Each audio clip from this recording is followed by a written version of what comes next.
Paleoanthropology. A big word, but pretty much it just means the science of digging for stuff, specifically bones, and then looking at these bones to try and figure something out about how humans became the hairless, upright walking, hyperstimulation box touching creatures we are today. So basically, it's like CSI, but instead of trying to figure out how someone was killed, we pretty much just care about the shape of their teeth. You've probably seen Lucy, right? Lucy is just an especially important and famous one of these hominid fossils. When you hear hominid, think humans, but not quite humans just yet. So digging for Lucy's pretty much.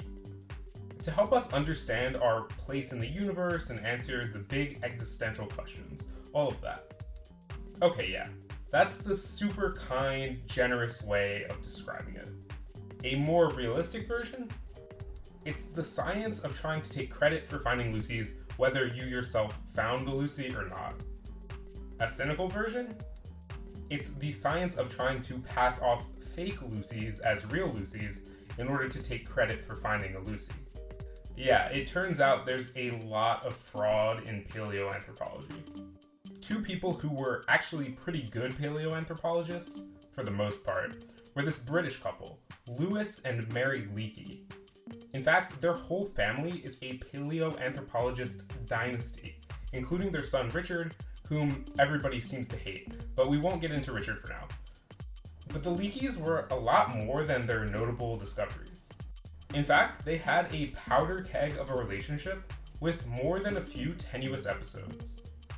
This is how these two scientists shattered our understanding of humanity's origins, and also their marriage, over several turbulent decades digging in the East African desert. Okay, so Louis and Mary. Louis Leakey, born in Kenya in 1903 to parents who were missionaries, grew up speaking Kikuyu and spent his free time digging for prehistoric relics. They didn't have TV back then. But his folks sent him back to London to prepare for university at the age of 16 because they were Brits and they wanted him to get a respectable education, whatever that means. Mary Nicol, on the other hand, grew up in England, but her father was an artist, and they spent a solid chunk of time traveling to places like France for his work. He also loved archaeology, which seemed to rub off on his daughter. She was kind of a problem child and got expelled from school a few times, and then decided to homeschool herself and got really into fossils. Louis and Mary met in 1933 at a lecture in London's Royal Anthropology Institute, where he asked her to help him with illustrations on his upcoming book, Adam's Ancestors, an up-to-date outline of what is known about the origin of man. That was the acceptable way of flirting for scientists back in the 1930s, I guess. A bit less acceptable, Louis already had a wife and a kid, and his wife was pregnant with their second. Also, Mary was 10 years younger, not to mention the power dynamics considering she was a student and he was a lecturer. But I digress. Anyway, they start an affair. Louis divorces his wife, and a year later he marries Mary. Cambridge University takes away Louis's research fellowship, but he doesn't really care because he always has been kind of an anti-establishment guy. So they both say screw it, and they go to Tanzania to dig, which you'll notice will become a pattern. The Leakeys pick this place called the Olduvai Gorge, which they are convinced is a treasure trove of fossils.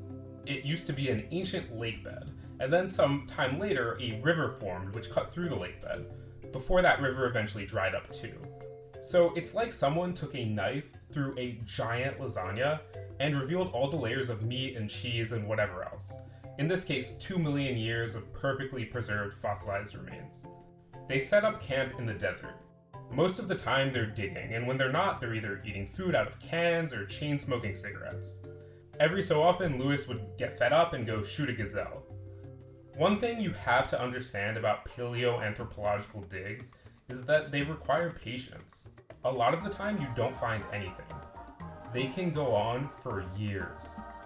You have to be a special sort of dedicated or crazy to put up with it.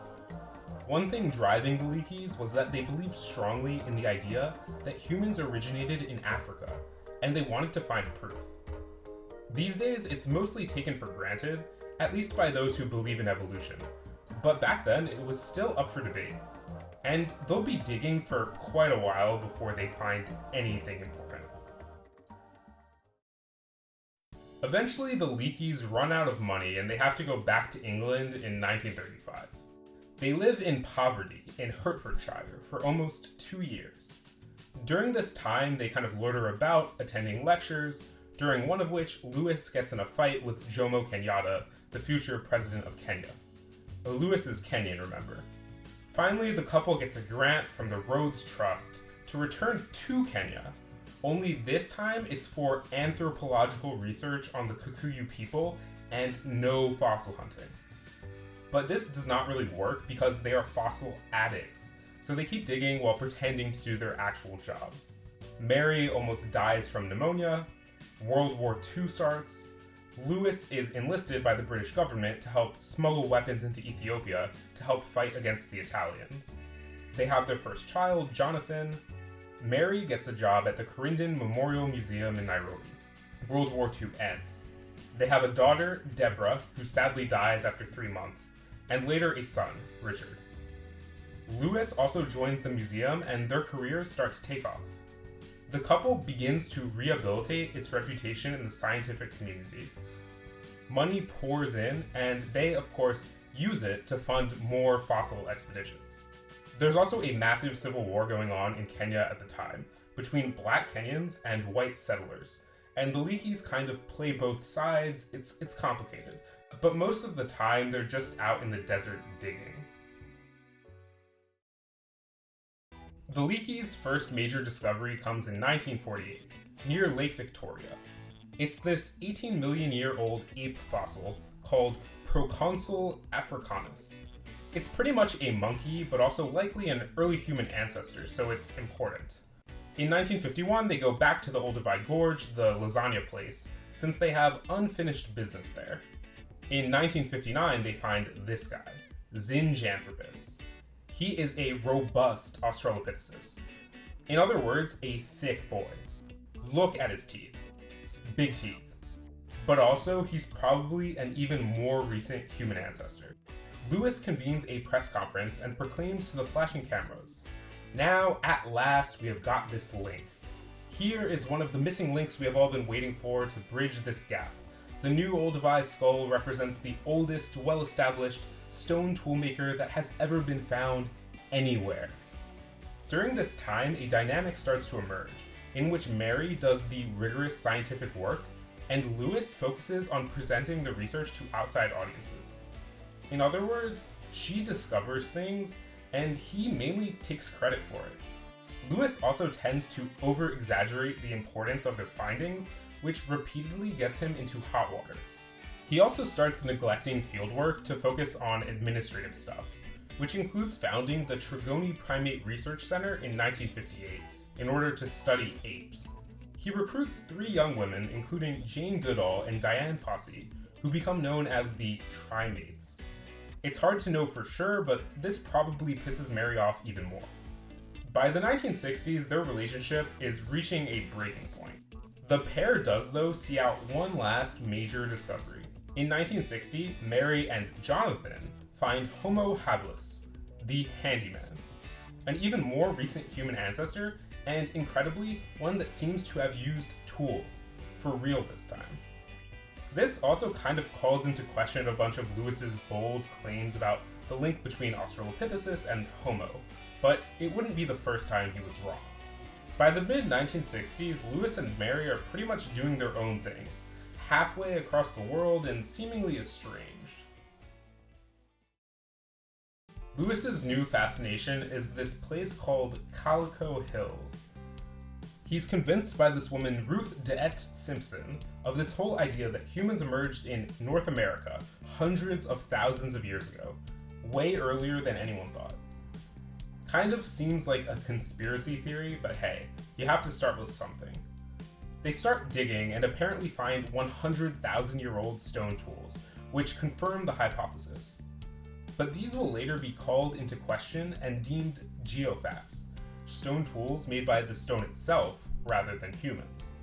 Mary thinks this is absolutely delusional, and she pretty much gives up on her husband at this point.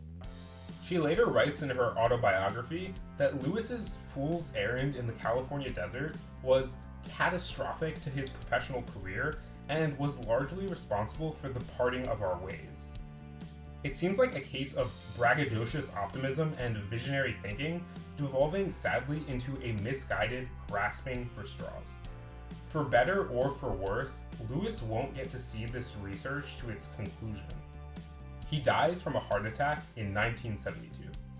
Mary tries to have him cremated, which is sacrilege in Kikuyu culture, which Louis has been initiated into. So that really tells you all you need to know about their relationship by the end. Richard stops this though. In the aftermath of Louis's death, evolutionary biologist Stephen Jay Gould puts it best. Leakey is a legend, even according to Leakey. In other words, Louis made an amazing contribution to the field, but he also wouldn't let anyone forget it. Mary, by contrast, did way more and was way more humble, but consequently got way less recognition.